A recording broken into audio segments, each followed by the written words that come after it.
باللہ من الشیطان الرجیم بسم اللہ الرحمن الرحیم وبہ نستعین وهو خیر المعین اما بعد فقد قال اللہ تبارک و تعالی فی کتاب المبین وهو اصدق القائلین وقول الحق بسم اللہ الرحمن الرحیم مثل الذین ينفقون اموالهم فی سبیل اللہ كمثل حبة أنبتت سبع سنابل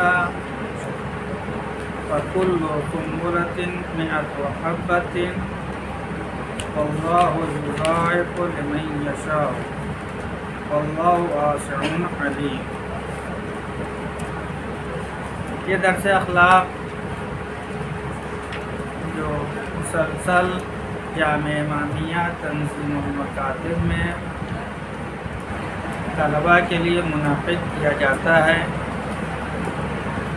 اس کے توسط سے کچھ تعلیمات آل محمد اور کچھ قرآنی آیات پیش کی جاتی ہیں تاکہ یہ نورانی کلمات ہمارے دلوں کو منور کر سکے اور ان کی تعلیمات کے سائے میں ہم اپنے اخلاق کو بہتر بنا سکیں۔ ایثار دوسروں کو اپنے پہ مقدم کرنا یہ اسلامی تعلیمات کا ایک حصہ ہے۔ ہمیں خود اپنی فکر نہیں کرنا چاہیے، ہمیں دوسروں کی بھی فکر کرنا چاہیے، دوسروں کو بھی خیال رکھنا چاہیے۔ ایسی کوشش کریں کہ ہمارے زبان سے، ہمارے قول سے، ہمارے رفتار سے، ہماری گفتار سے کسی کو کوئی اذیت نہ پہنچنے پائے اور نہ تو ہمارے کسی فکر سے کسی کو نقصان پہنچے، بلکہ کوشش یہ ہونی چاہیے ہمارے ذریعے کسی کی مدد ہو سکے۔ امام رضا علیہ السلام کی سیرت میں سے ایک سیرت یہ ہے کہ آپ جب بھی دسترخوان پر بیٹھتے تھے تو ایک غربا مساکین جو آپ کے ہم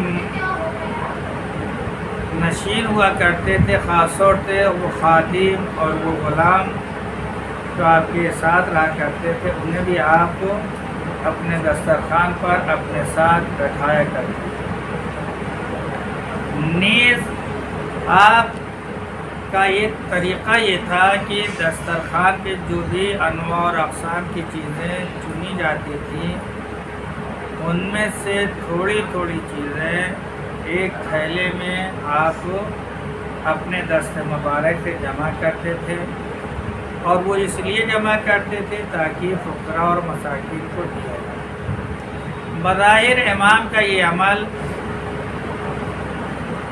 ہمارے اور آپ کی نگاہوں میں ہو سکتا ہے اس کی کوئی حیثیت نہ ہو کہ ایک ایک لقمہ اس میں سے نکالنے سے کیا فائدہ ہوگا، لیکن نہیں، اس سے ایک سیرت سامنے آتی ہے، ایک روش زندگی سامنے آتی ہے، ایک فکر سامنے آتی ہے۔ وہ فکر یہ ہے کہ ہمارے اندر غربا پروری ہے، ہمارا مزاج جو ہے دوسروں کی خدمت کرنے والا بنے۔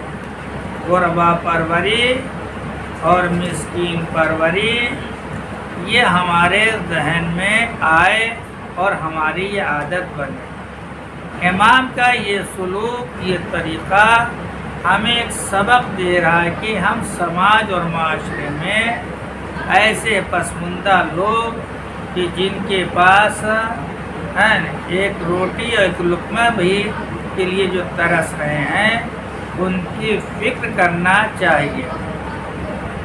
عثمان ابن حنیف کو امام عالی مقام نے خط لکھا، اس خط میں یہ فرمایا تھا کہ عثمان دیکھو میں بھی گیہوں کی روٹی اور شہد استعمال کر سکتا تھا، لیکن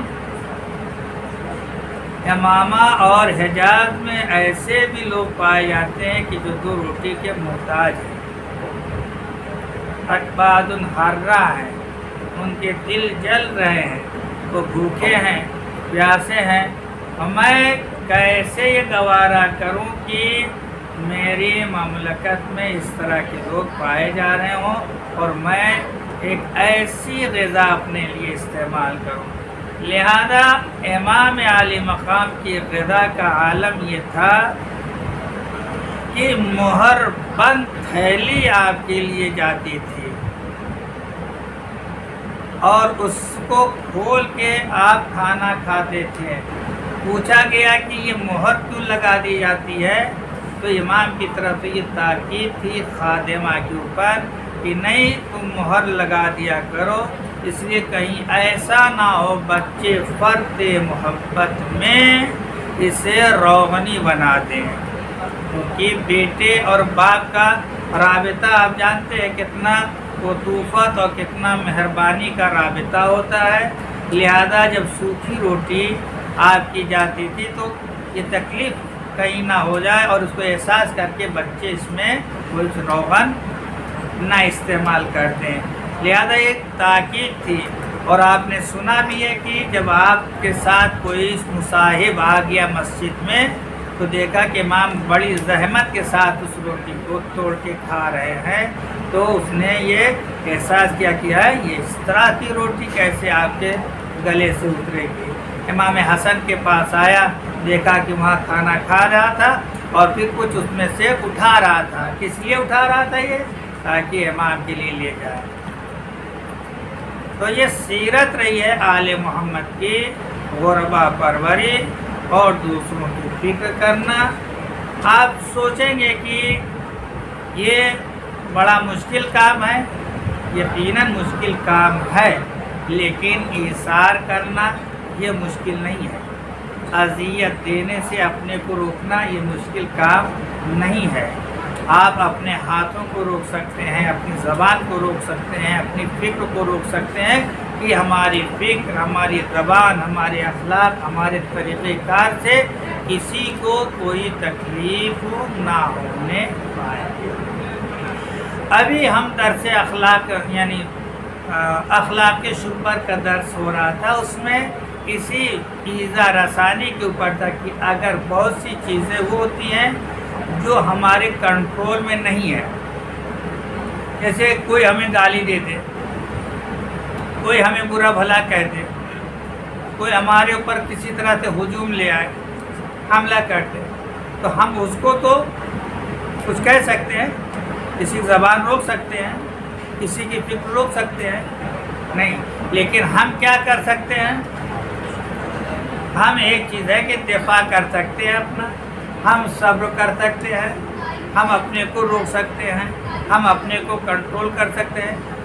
لازم و ضروری نہیں ہے کہ ہم کیا کریں، بدلہ لینے کے اوپر آئیں، بلکہ عفو و درگزر اور صبر و بھی اچھا صبر جمیل یہ بھی انجام دے سکتے ہیں۔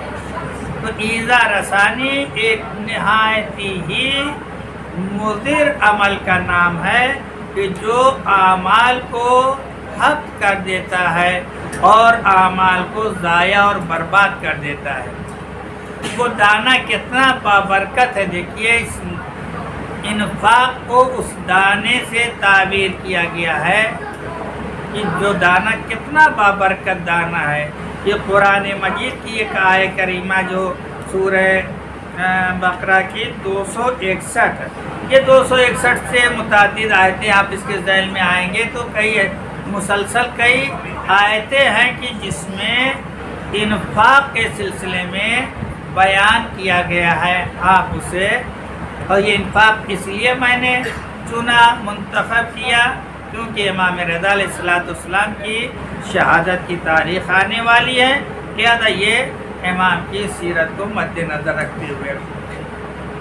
وہ دانہ کتنا بابرکت ہے، آپ دیکھیں دانے کو، دانہ کتنا بابرکت ہے قرآن کا مثلُ ينفقون أموالهم في سبيل الله كمثل حبة انبتت سبع سنابل، وہ لوگ کی جو راہ خدا میں خرچ کرتے ہیں، جو لوگ راہ خدا میں خرچ کرتے ہیں، ان کی مثال کیسی ہے؟ ان کی مثال، ان کے عمل راہ خدا کی کمثل حبۃ، کمثل حبۃ، اس گیہوں کے دانے کی طرح ہے کہ جس سے 7 بالیاں ٹوٹتی ہیں اور ہر بالی میں 100 دانے ہوتے ہیں۔ واللہ یضاعف، اللہ کیا ہے؟ دگنا بھی کرتا ہے، اضافی کرتا ہے، اس سے زیادہ بھی انجام دیتا ہے۔ آپ دانے پر برکت سے تعبیر کیا گیا ہے، پر برکت دانا یہ لفظ ہے، آپ فراموش نہ کریے۔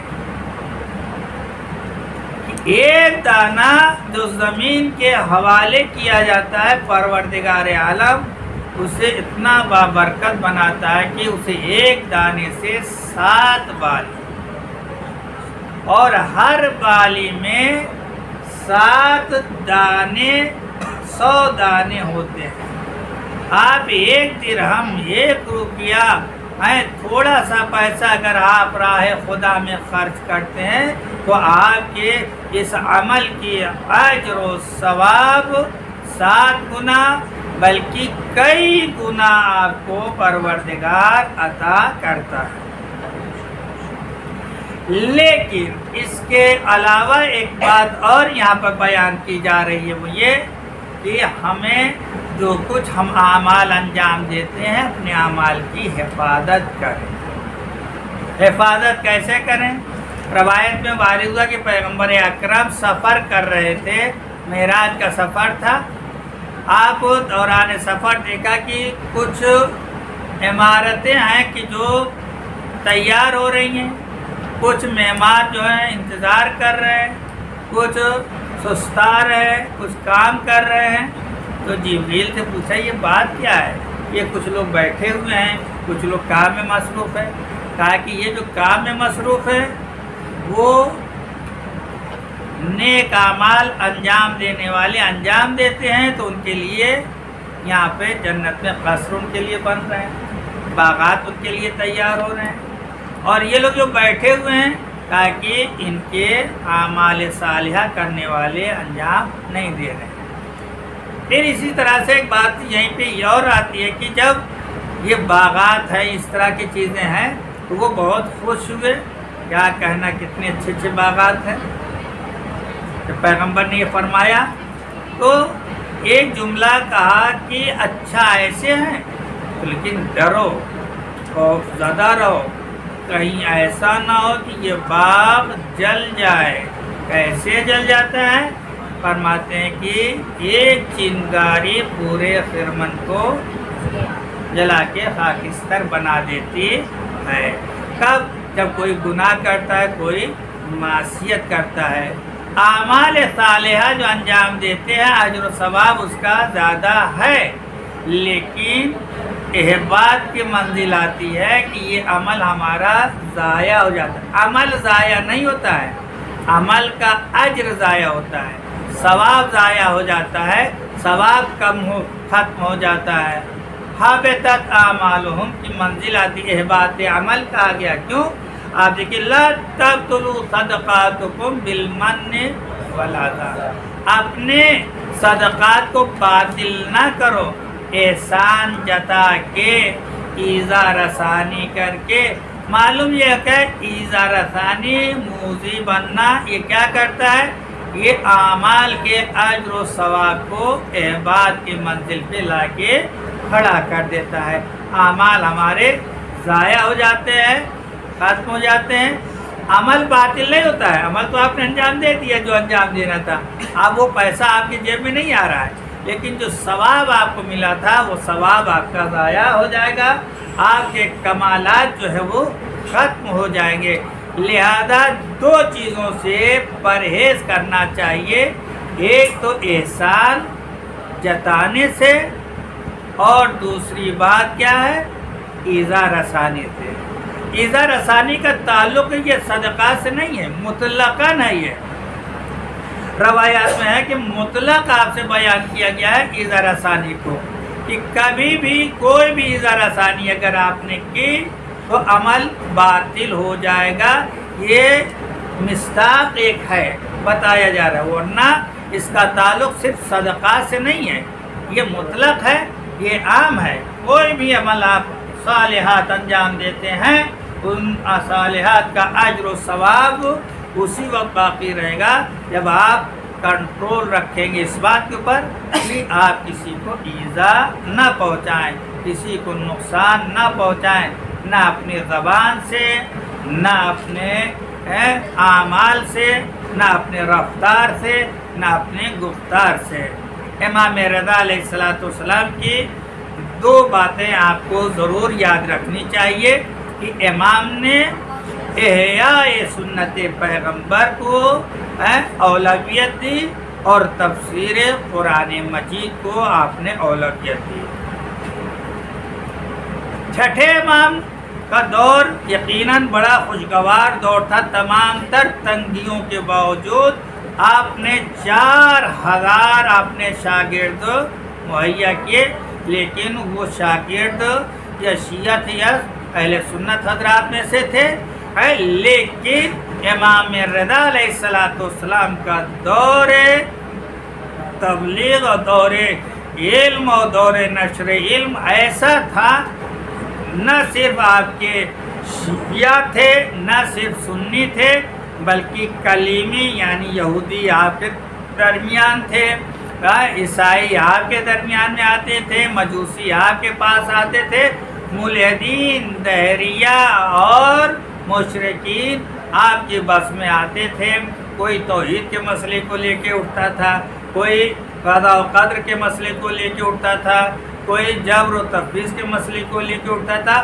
آپ کتنی خوش بیانی سے اور خوش انداز سے اور اچھے سلیقے سے اپنی بات کہتے تھے، ہر آدمی مطمئن ہو کے جاتا تھا۔ فلسفی آتا ہے، قدرت خدا کے بارے میں سوال کرتا ہے، مولا یہ بتائیے کیا اللہ جو ہے، کیا اللہ زمین کو، کائنات کو انڈے میں سمو سکتا ہے؟ اگر کہیں تو ہاں تب بھی غلط، نہ کہیں تو بھی اس کے ذہن میں شبہ پیدا ہو جائے گا، یعنی اس میں قدرت نہیں رکھتا ہے۔ امام نے آنے والے سائل سے صرف اتنا کہا، یہ بتاؤ تم کیا کیا دیکھ رہے ہو اپنی نگاہوں سے؟ اس نے کہا کہ کہا کہ میں مطمئن ہو گیا، سمجھ گیا۔ جب ایک چھوٹی سی آنکھ میں اتنی بڑی بڑی چیزیں آ جا رہی ہیں تو اس کا مطلب کیا ہے؟ خدا یہ بھی کر سکتا۔ وہ مطمئن ہو گیا، اس نے کہا نہیں ہے لیکن وہ مطمئن ہو کے چلا گیا۔ وہیں پہ ایک فلسفی بیٹھا ہوا تھا، کھڑا ہو جاتا ہے، کہتا کہ مولا کیا ہو سکتا ہے؟ تو امام نے کہا کہ سنو، قدرت خدا کا تعلق محالات ذاتیہ سے نہیں ہوتا ہے، یہ محال ذاتی ہے کہ ظرف چھوٹا ہو اور مضروب بڑا اس میں آ جائے، یہ نہیں ہو سکتا ہے۔ انڈا انڈا رہے، کائنات کائنات رہے، نہیں آ سکتا ہے۔ لہذا امام نے فرمایا کہ یہ قدرت کا تعلق امکانات سے ہے، محالات ذاتیہ سے نہیں ہے۔ کلم الناس علی قدر عقولہم، لوگوں کے ساتھ ویسی گفتگو کرو جیسی ان کی سطح فکری ہے۔ عالم ہے تو عالم کے ساتھ، فلسفی ہے تو فلسفی کے ساتھ، جس طرح کے سماج میں افراد پائے جا رہے ہیں ان کے ساتھ ویسے گفتگو کرنا چاہیے۔ انبیاء کی سیرت ہے یا اولیاء کی کا طریقہ کار ہے، ائمہ نے ہم سب کو تعلیم فرمائی ہے۔ اور دوسری بات ہے کہ سنت پیغمبر کو احیا کرنا، غربا پروری آپ کے اندر سنت پیغمبر کا احیا کرنا، کس طرح سے آپ نے سنت پیغمبر کو احیا کیا ہے، زندہ کیا ہے، آپ اس کو دیکھیے۔ دو واقعے آپ نے سنے ہیں امام رضا علیہ السلام کی زندگی میں، سنت پیغمبر احیاء سنت۔ لوگ کیا چاہ رہے تھے؟ پیغمبر کو صفحہ ہستی سے مٹا دیا جائے، نام پیغمبر کو مٹا دیا جائے۔ آج ہی صرف پیغمبر کے خلاف جو ہے زہر افشانی نہیں کی جا رہی ہے دشمنوں کی جانب سے. یہ کائنات میں یہ اول کوشش تھی کہ یہ نام ہٹے، یہ شخصیت کا نام ہٹایا، لیکن یہ وعدہ الہی ہے. کیا؟ الم نشرح لک صدرک. آگے پڑھیے.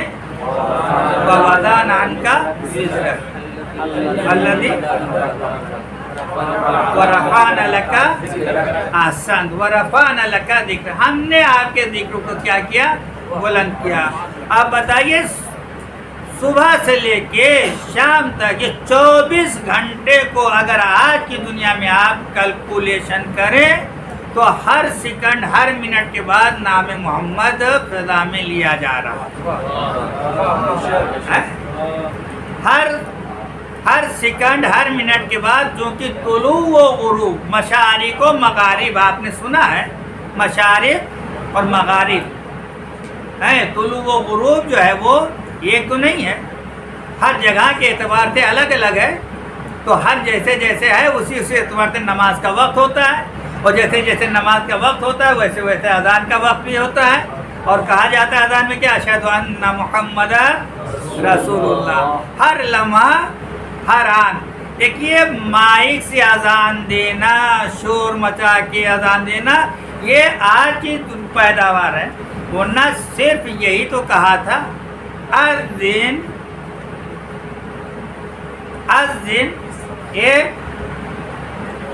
اے پیغمبر. جناب ابراہیم کو اعلان کیا کہ پیغمبر اللہ نے کہا کہ آپ اذان دیجیے، اعلان کریے لوگوں میں حج کے لیے.